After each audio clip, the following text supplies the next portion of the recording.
मैं नवनीत कंठ स्वागत करता हूं आप सभी का आईएम फाउंडेशन के इस चैनल पे। पिछले वाले लेक्चर में हम लोगों ने ट्रिगोनोमेट्रिक रेशियोज एंड आइडेंटिटीज पे सिंगल करेक्ट और more than one correct type question करा। आज फिर हमारे पास कुछ इसी चैप्टर से सेम कॉन्सेप्ट के आधार पे थोड़े और एडवांस लेवल के क्वेश्चन है, जिसमें आज हम सिंगल करेक्ट और मोर देन वन करेक्ट पे बात करेंगे। ये बोर्ड पे जो आपका क्वेश्चन अभी लिखा हुआ है, ये क्वेश्चन आईआईटी के पेपर में 1994 में पूछा था और वो स्टेप 4 में से कोई एक ही ऑप्शन इसके सही है। तो हम बारी बारी से देखेंगे कि ये कैसे सॉल्व करना है। सबसे पहले देखिए हमारे पास क्या क्वेश्चन में इंफॉर्मेशन है, let n be an odd integer, मतलब n जो है वो कैसा भी ऑड इंटीजर है, मतलब इट इज ऑलवेज पॉजिटिव। दूसरा if sine of n theta, तो n वैसे कोई ऑड इंटीजर है और वो odd integral multiple of theta को रिप्रेजेंट कर रहा है। ये n थीटा लिखा है तो साइन के अंदर जो एंगल है वो असल में थीटा का कोई ऑड मल्टीपल है। Is equal to sigma r equal to 0 से n बी आर साइन की पावर r थीटा। ये देखिए सिग्मा ऑपरेटर यहाँ पे लग गया है। सबसे पहले जब भी सिग्मा ऑपरेटर आता है तो नॉर्मली हम लोग क्या करते हैं, एक्सपेंड कर देते हैं इसको। देखिए मैं कैसे करता हूँ। सबसे पहला चीज में आएगा sine n theta is equal to r की वैल्यू कहां से शुरू हो रही, 0 से, तो पहली चीज बोलो b0 है ना, साइन की पावर 0 थीटा। अब बताइए किसी भी नंबर का पावर 0 1 होता है तो हम तो इसको सीधे b0 लिखेंगे, प्लस r की वैल्यू 1 रखेंगे तो क्या आएगा b1 साइन की power 1 theta that is sine theta, plus 2 रखोगे b2 sin square theta, plus 3 रखोगे b3 sin क्यूब थीटा, कहां तक n तक, तो ये हमारा आ गया प्लस bn sin की power n theta. So this is your function. ये हमारे पास दिया है, ये एक रिलेशन है sin थीटा का एक्सपेंशन है। अब हमें चेक करना है, आप चारों ऑप्शन को बारी-बारी से देखिए। चारों ऑप्शन में b0 और b1 की वैल्यू की बात करी गई है। एक यहां पे शायद bn, ठीक है, नहीं, यहाँ भी आपका ऑप्शन बी में, ऑप्शन सी में आपके पास b1 इक्वल टू n है, ये मेरा मिस्टेक है, bn इक्वल टू n नहीं है, b1 इक्वल टू n। खैर चलिए, मतलब सारे चारों के चारों ऑप्शंस में कॉमन बात है, आपको b0 और b1 की वैल्यू निकालनी है। तो ये b0 कैसे आएगा, r की वैल्यू 0 रखने से, नॉर्मल बात है ना, और b1 कैसे आएगा, तो r की वैल्यू 1 रखने से। अब देखिए मैं कैसे करता हूँ। सबसे पहला चीज जो मेरे दिमाग में आ रहा है कि मुझे b0 निकालना है, तो मुझे सिर्फ b0 की वैल्यू चाहिए, मतलब इसके आगे मुझे कुछ भी नहीं चाहिए। तो सोचो थीटा की कोई ऐसी वैल्यू सोचो जो पुट मैं करूं तो आगे की ये सारी क्वांटिटी हट जाए। तो ऐसी बहुत सारी वैल्यूज हैं। आप बस sin थीटा को अगर 0 कर दोगे तो जैसे ही sin थीटा 0 होगा, sin square theta, sin cube theta और इससे sin की पावर n थीटा तक सब 0 हो जाएंगे।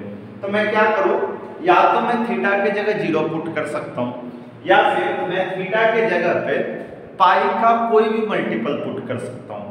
तो आमतौर पे आप ये ध्यान रखिएगा, जरूरी नहीं कि थीटा 0 पुट करने से ही आएगा। थीटा के जगह पे कोई भी आप मल्टीपल ऑफ पाई पुट कर देंगे तो ये सारे टर्म्स 0 हो जाएंगे और आपको b0 की वैल्यू बड़ा आसानी से मिल जाएगा। तो देखिए मैं क्या करता हूं, मैं लिखता हूं let theta is equal to k into pi where k is an integer. तो अगर थीटा ये पुट करोगे तो आपके पास बताओ k पाई क्या है, इंटीग्रल मल्टीपल ऑफ पाई, और उसको हम किसी और इंटीजर से मल्टीप्लाई करेंगे तो साइन के अंदर में कैसा है, इंटीग्रल मल्टीपल ऑफ पाई आ रहा है। ये वैल्यू होगी 0 is equal to b0 plus ये भी 0, ये भी 0, ये भी 0, सब 0। तो b0 की वैल्यू कितनी मिल गई आपको, 0 मिल गया। अब b0 की वैल्यू 0 मिल गई, मतलब ऑप्शन ए और ऑप्शन सी तो रॉन्ग है, ऑप्शन बी या डी में से कोई होगा। अब बी या डी में से एग्जैक्टली कौन है, इसके लिए हमको b1 की वैल्यू पे चलना पड़ेगा। अब b1 की वैल्यू के लिए क्या करना है वो सुनो। ये अगर समझ गए तो क्वेश्चन में कुछ भी नहीं। b1 की वैल्यू निकालने के लिए ये तो कंफर्म है, b1 की वैल्यू या तो n आएगी या तो n स्क्वायर -3n -3 आएगी।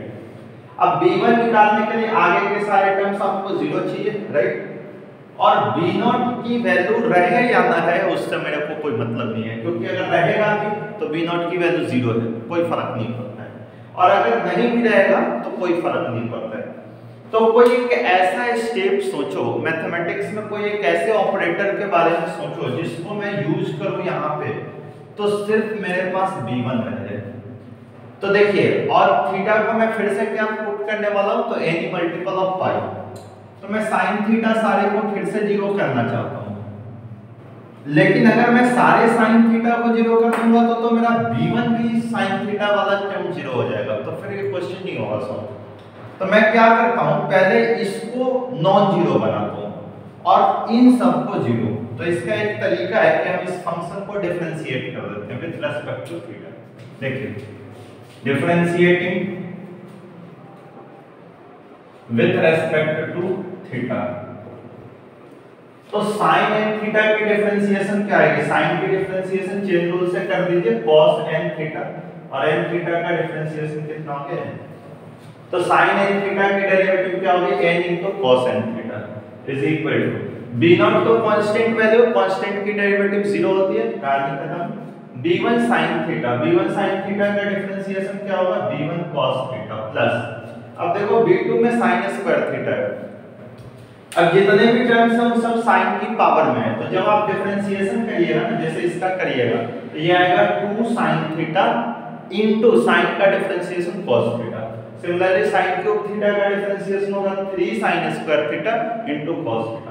तो इसके आगे जितने भी टर्म्स हैं उन सारे में sin थीटा क्या आ रहा है, कॉमन आ रहा है, तो मैं ऐसे लिख देता हूं sin theta into some constant, मतलब सम कांस्टेंट आप मत कहिए, सम फंक्शन कह दीजिए सीधे सीधे, क्योंकि यहाँ पे भी आपको डिफरेंशिएशन में साइन का टर्म कॉमन आ रहा है, इसमें भी आ रहा है, इसमें भी आ रहा है, सारे टर्म।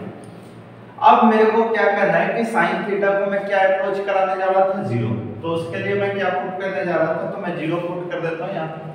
तो जीरो अगर मैं पुट करूँ थीटा इक्वल टू जीरो, तो मेरे पास रिजल्ट क्या आएगा, देखो n into cos zero, cos zero की वैल्यू कितनी होती है 1, ये तो n आ गया, यहाँ भी cos जीरो 1 हो गया, तो ये सीधे सीधे b1 इंटू 1 कितना हो गया, b1 प्लस साइन जीरो, तो साइन जीरो की वैल्यू कितनी होती है, zero, zero multiply by any function is always zero, तो आपके पास आ गया n is equal to b1 plus zero. तो बताओ b1 की वैल्यू कितनी होगी, n। अब आप मैच करो, b0 जीरो होना चाहिए, b1 n होना चाहिए, so option B is the correct answer. Very simple question. ये चीज ध्यान रखिएगा कि यहाँ पे जो मैथमेटिकल फॉर्म बना था ना, इसको आपको ऐसा कोई ऑपरेटर सोचना है इसमें कि साइन का टर्म भी रह जाए और ये b1 sin थीटा जो है उसमें से साइन हट जाए, ताकि b1 निकल जाएगा। अगर इसका साइन रह जाएगा तो फिर आप जीरो पुट करेंगे तो ये भी टर्म जीरो हो जाएगा, तो आपका मामला फंसा देगा यहाँ पे। तो ये एक सोचने वाली बात है, इसलिए मैंने डिफरेंशिएशन का सहारा लिया and I think it is the best method. चलते हैं हम लोग नेक्स्ट क्वेश्चन पे। अगला सवाल हमारा बोर्ड पे लिखा हुआ है, देखिए sigma r is equal to 1 से 8, फिर से सिग्मा लगा दिया। इस बार जो वेरिएबल है सिग्मा का r, उसकी वैल्यू 0 से ना शुरू होकर 1 से हो रहा है, तो आपको ये ध्यान रखना है कि जीरो वाले टर्म को काउंट नहीं करना। तो बहुत आदमी ऐसा भी करते हैं कि इसको r इक्वल टू 0 से 8 कर देते हैं और उसमें से जीरो वाले टर्म को माइनस कर देते हैं, वो भी अच्छा अप्रोच होता है, कोई गलत नहीं। देखिए एक बेहतरीन चीज आपको बताता हूँ, tan का फंक्शन है, tan में डिफरेंस क्या है, ये r है तो ये r प्लस 1 इंटू है, मतलब आप देख क्या रहे हो कि दो tan के टर्म मल्टीप्लाई हो रहे हैं। अगर आप सिग्मा के अंदर की वैल्यू देखो तो आपको tan a into tan b type नजर आ रहा हो। अब सोचो क्या tan a into tan b से मिलता जुलता फॉर्मूला तुमने कहीं देखा है, तो तुम बहुत इंपॉर्टेंट फॉर्मूला है, तुम देखे ही होंगे, tan of a plus b या फिर tan of a minus b। अगर आप tan of a minus b का फॉर्मूला लगाते हैं तो आपके पास आता है tan a minus tan b divided by 1 plus tan a into tan b, right. तो ये तो tan a into tan b जैसा दिख रहा है, तो मैं इसमें क्या यूज करने जा रहा हूं, देखो इसमें a आपका ये है और b आपका ये है, या उल्टा मान लो इसको b इसको है, तो हमें tan of a minus b क्या आएगा, ये r प्लस 1 इंटू a है और ये r है, तो अगर ध्यान से देखिए तो सिर्फ a का डिफरेंस है, राइट। तो हम क्या कर रहे हैं, हम ऐसे लिख सकते हैं क्या, इसको देखो tan a is equal to tan of r plus 1 into a minus r, ऐसे लिख सकते हो। तो देखो tan a का वैल्यू कितना आ जाएगा, tan a का वैल्यू आ जाएगा, ये है आपके पास tan of a minus b, result लगाइए, तो tan of r plus 1 into a minus tan r a divided by 1 plus tan of r plus 1 into a into tan r a, cross करो तो 1 plus tan r plus 1 into a into tan of r a is equal to, यहाँ पे जो term आएगा इसको मैंने इधर ले आया, तो tan a से मैं दोनों टर्म को डिवाइड कर लूं, ध्यान से देखना, tan of r plus 1 into a minus tan of r a divided by what, tan। लेकिन एक प्रॉब्लम फंस गया, आप इसकी तो वैल्यू निकाले लेकिन इसमें 1 ऐड होके आपको मिला, तो इस 1 को मैं माइनस कर रहा हूँ, तो मेरे पास tan of r plus 1 into a into tan of r a का वैल्यू क्या आ जाएगा, देखो tan of r plus 1 into a minus tan r a divided by tan a है और इसमें से 1 माइनस करना है, तो मैं इसको डायरेक्ट लिख रहा हूँ minus tan a divided by tan a by tan a, तो 1 माइनस हो गया। मैं इस फंक्शन को डायरेक्ट ये लिख सकता हूँ, अब देखिए कितना आसान हो जाएगा। अब आपके पास इसमें लगा है सिग्मा, तो मैं क्या करता हूँ इस पूरे टर्म पे सिग्मा लगा रहा हूँ, तो मैं इसको ऐसे लिख रहा हूँ, देखना जरा ध्यान से, sigma r is equal to 1 से 8 और ये वाला वैल्यू मैं उठा के रख देता हूँ, तो tan of r plus 1 into a divided by tan minus tan of r a divided by tan और minus tan a by tan a तो 1 है, तो माइनस है। अब आप जानते हो सिग्मा 1 की वैल्यू कितनी होती है, n होती है, और आपने ये भी पढ़ा है कि सिग्मा के अंदर अगर दो फंक्शन प्लस या माइनस होते हैं तो दोनों पे हम इंडिविजुअली सिग्मा लगा सकते हैं। तो मैं क्या करता हूँ, देखो मैं ऐसे लिख रहा हूँ sigma r is equal to 1 से 8, नीचे tan a और ऊपर मैं लिख रहा हूँ tan of r plus 1 into a minus tan of r a, ये तो सिग्मा हो गई, माइनस 1 का आप एडिशन कर रहे हो कितनी बार, 8 बार, तो 8 बार एडिशन करोगे तो सीधे 8 आएगा, 9। अब देखो ये क्या है, अब ऐसा तो हमने कोई फॉर्म पढ़ा नहीं है, अब यहाँ आके आपके दिमाग में कंफ्यूजन हो सकता है कि सिग्मा को मैं तोड़ूं कैसे, कुछ ना समझ में आ रहा है तो क्या करो, r की वैल्यू रखना शुरू करो। सबसे पहला टर्म क्या है, r इक्वल टू 1 और जा कहां तक रहा है 8 तक, तो पहले 1 रखते हैं, तो देखिए क्या आएगा, 1 रखिएगा तो ये 1 प्लस 1 कितना हुआ 2, तो आपके पास आ जाएगा tan 2a minus tan a divided by tan। फिर मान लो आप r इक्वल टू 2, तो ये आएगा tan 3a minus tan 2a divided by tan। फिर आप r इक्वल टू 3 रखो, तो ये आएगा tan 4a minus tan 3a divided by tan, और ऐसे करके लास्ट 8 तक जाना है, तो आप क्या लिखोगे, tan 9a minus tan 8 divided by tan a, tan 8a divided by tan, और इसमें से माइनस कितना है 8। अब देखिए ध्यान से, ये tan 2 है और ये माइनस tan 2 है, खत्म, ये tan 3 है माइनस tan 3 है, खत्म, 4 वाला 4 के साथ खत्म हो जाएगा और यहाँ 8 तक आपका खत्म हो जाएगा, तो बचा क्या, एक tan 9a बचा और यहाँ पे माइनस tan a बचा, तो आपके पास रिजल्ट क्या होगा, जरा ध्यान से देखना, tan 9a minus tan a divided by tan a और माइनस 8। अब tan a by tan a कितना हो गया 1, तो आप इसको क्या लिख सकते हो, tan 9a divided by tan a minus 8 minus 1 हो गया आपका 9। अब जरा ध्यान से देखो कि है क्या तुम्हारे पास, a इक्वल टू कितना है 36 डिग्री, तो a इक्वल टू 36 डिग्री है और तुम्हारे पास आ गया tan 9a by tan a minus 9, तो 9a का वैल्यू कितना आएगा, बस ये निकाल देना। तो देखिए तो मैं इसको ऐसे लिखूं, tan 9a minus 9 tan a divided by tan,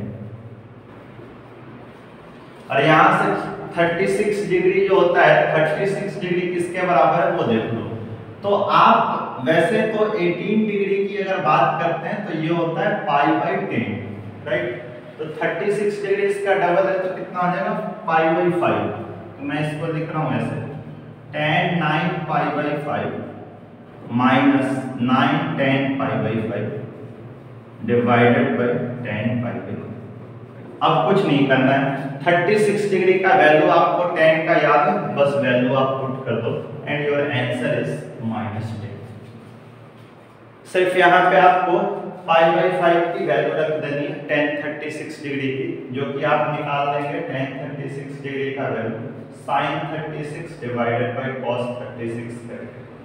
मैं आपको 18 डिग्री का वैल्यू बता देता हूँ। sin 18 डिग्री की वैल्यू होती है √5 - 1/4 और इसकी मदद से sin 36 cos 36 निकाल के आप डिवाइड करिए, आंसर आपका -10 है। हम लोग अगले सवाल पे चलते हैं, क्वेश्चन नंबर 3। चलिए स्टार्ट करते हैं इसको। ये बहुत ही सिंपल क्वेश्चन, ए भी आपको सिग्मा लगा रखा है, बी में भी आपको सिग्मा लगा रखा है। सिग्मा की लिमिट r = 1 से 3। सबसे पहले ए स्टार्ट करते हैं। r की वैल्यू कितनी है, 1 से शुरू हो रही है। तो देखो पहला टर्म क्या होगा, cos 2 × 1 दैट इज 2π/7। फिर r = 2 रखोगे तो क्या आएगा, cos 4π/7 और प्लस cos 6π/7। देखिए हम इसको क्या लिख सकते हैं, हम इसको लिख सकते हैं cos 2π/7 प्लस cos 4π/7 और इसको मैं 6π/7 को क्या लिख सकता हूँ, cos π - π/7। और आपने कल भी मैंने आपको बताया था कि cos ऑफ π - θ क्या होता है, -cos θ। तो देखिए एक की वैल्यू क्या आ गई, एक की वैल्यू आ गई cos 2π/7 plus cos 4π/7 and minus cos π/7। आमतौर पे ये मत सोचना कि π/7 की वैल्यू कैसे निकलेगी, मतलब भी नहीं है, निकालने की कोई जरूरत भी नहीं है, अपने आप आंसर आ जाएगा। बी पे आते हैं, बी में है 2 की पावर, तो पहले तो 1 पुट करिएगा तो ये हो जाएगा cos 2π/7। r की वैल्यू 2 पुट करिएगा, 2 का स्क्वायर हो गया 4 cos 4π/7 और r = 3 पे आ जाएगा cos 8π/7। सीरीज को ध्यान से देखो, इन दोनों a और b को, दो टर्म तो तुम्हें एग्जैक्टली सेम मिल गया, तीसरा वाला अलग आ रहा है, तो मैं तीसरे वाले पर रिलेशन लगाता हूं। एक और बात, ये पाई से π/7 बड़ा है और ये पाई से π/7 छोटा था, तो अगला रिजल्ट तो आपको मिल गया। b को आप क्या लिख सकते हैं, cos 2π/7 प्लस cos 4π/7 और इसको आप लिख सकते हैं cos ऑफ π प्लस π/7। अब आपने पढ़ा है cos ऑफ π प्लस θ क्या होता है, माइनस cos θ। देखिए b क्या आ गया, b आ गया आपके पास cos 2π/7 प्लस cos 4π/7 और ये माइनस cos π/7। अब a और b को कंपेयर करो ऑप्शंस के हिसाब से, दो चीज सेम सेम दिखा और तीसरा भी सेम दिखा, मतलब आप कहोगे क्या a and b are equal.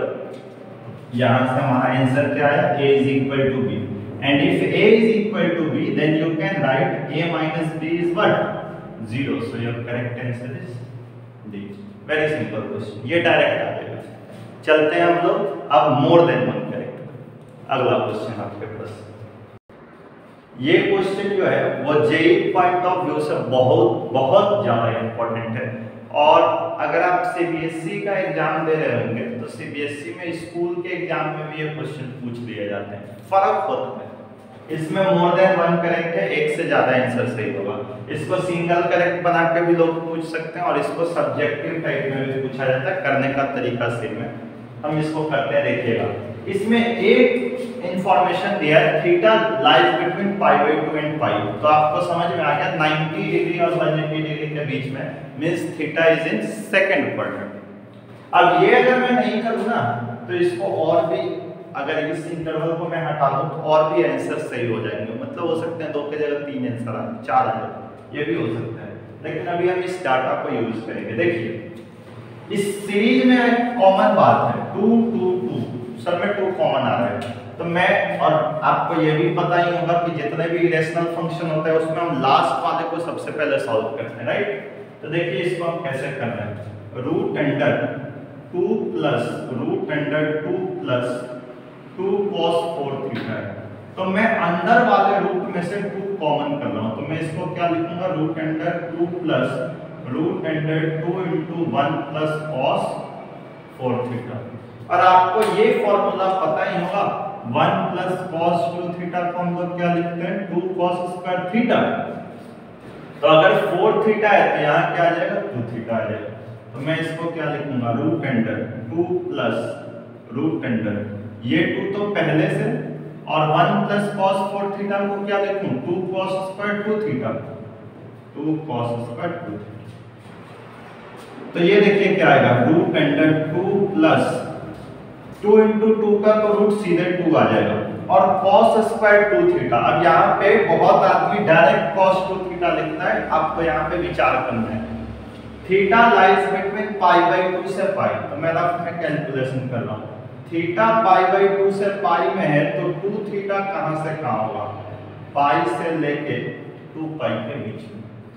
तो cos 2 थीटा जो है पाई से 2 पाई के बीच में आ रहा है, मतलब ये थर्ड क्वाड्रेंट में भी हो सकता है, फोर्थ में भी हो सकता है। अगर ये फोर्थ में हुआ तो cos थीटा पॉजिटिव है, और अगर ये थर्ड में हुआ तो cos 2 थीटा जो है वो आपका क्या हो जाएगा, नेगेटिव।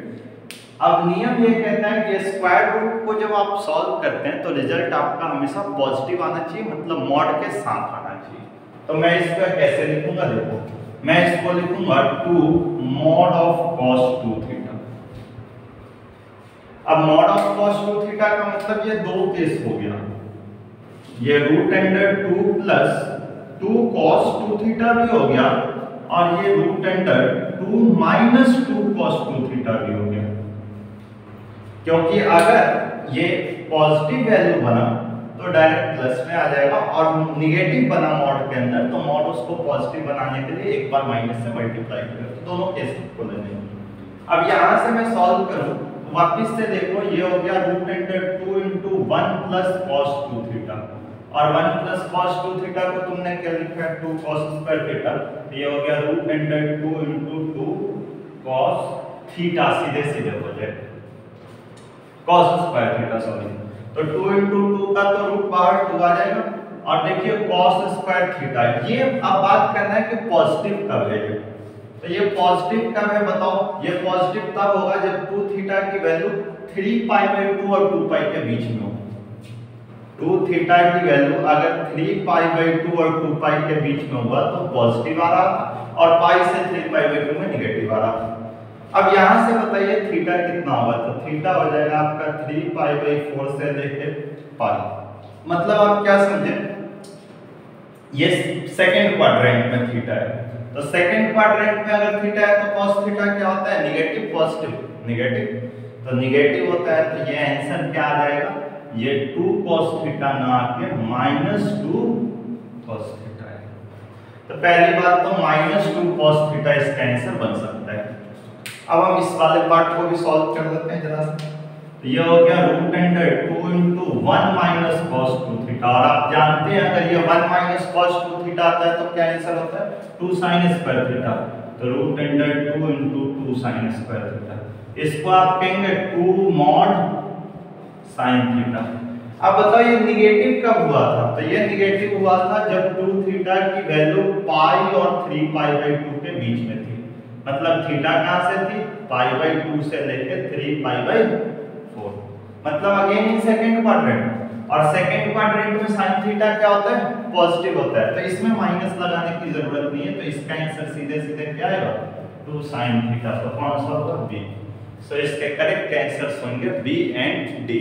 और अगर इस इंटरवल को छोटा कर दिया जाए, लाइक 0 से पाई बाई 2 कर दिया जाए, तो उस केस में सिर्फ एक ही आंसर आता है इसका, क्योंकि ये नेगेटिव वाले पार्ट खत्म ही हो जाते हैं। तो इस टाइप के क्वेश्चन में आपको इंटरवल के हिसाब से आंसर करना है, ये आप ध्यान रखिएगा।